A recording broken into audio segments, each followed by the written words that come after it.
Remember when there was talk of trading this guy like a month and a half ago? That was funny. Yes, it was the guy in that very poorly customized jersey back there that was the hero again last night.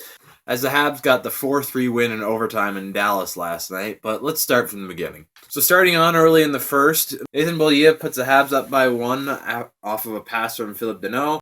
And then not too long after, Tyler Seguin tips it to tie the game up for Dallas. What are you gonna do? But on the whole, the period was pretty even on both sides. Shots were 15-14 Dallas, and game was tied 1-1. It's pretty even period overall. But then that changed quite a bit going into the second. In the second, Klingberg got a goal to put the Stars up 2-1. And the Stars just absolutely ran the Habs show that period. Shots were 16-7 in favor of Dallas, and they were just all over the Habs in the second. It was all Montoya that period. He was the only reason the Habs stayed in the game in that period. He was outstanding in the second. So the Habs went into the third down 2-1. And they did get a little lucky at the beginning of the third because Dallas started to get into a little bit of penalty trouble. And a couple minutes in, Alexander Radulov, with one of the prettiest goals I've seen in a long time, splits the Dallas D with a little help from Brendan Gallagher tying up one of their D men. Goes in and gets one of the prettiest deke to backhand goals I have seen in a long time. And his signing's just looking better and better as time goes on. I can only imagine that Bergevin's already working on extending him. I can only imagine talks have begun.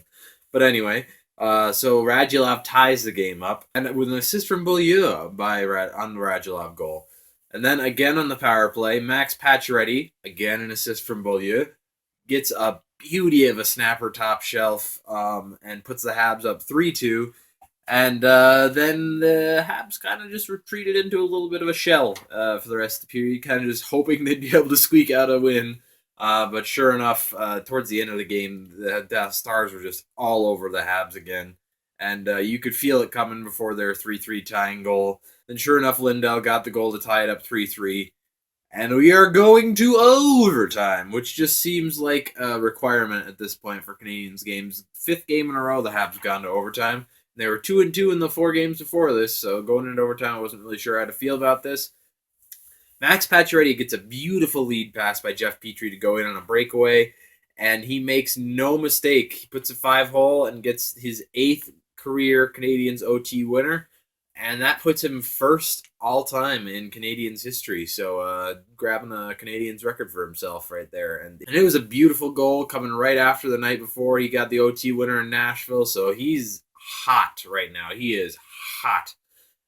18 goals. He's getting pretty close. I mean, he's not extremely close, but he's climbing up there in the league rankings for most goals, and he has been looking real good right now. If you'd taken away that 1 month, most of November, where he was had a broken foot, he'd probably be a lot higher statistically right now. But yeah, so the Habs get the 2 points in the second half of back-to-back. Get all 4 points in the back-to-back Nashville-Dallas, so that is pretty damn good. Now they don't play again until Saturday against Toronto, who people are actually starting to realize they should maybe give the Maple Leafs a bit more respect than they have been getting, because they just need to figure out how to play a little defense, because the amount of times they've given up third period multi-goal leads has been a little insane this year. But if they ever learn how to play defense, they're going to be a very dangerous team soon.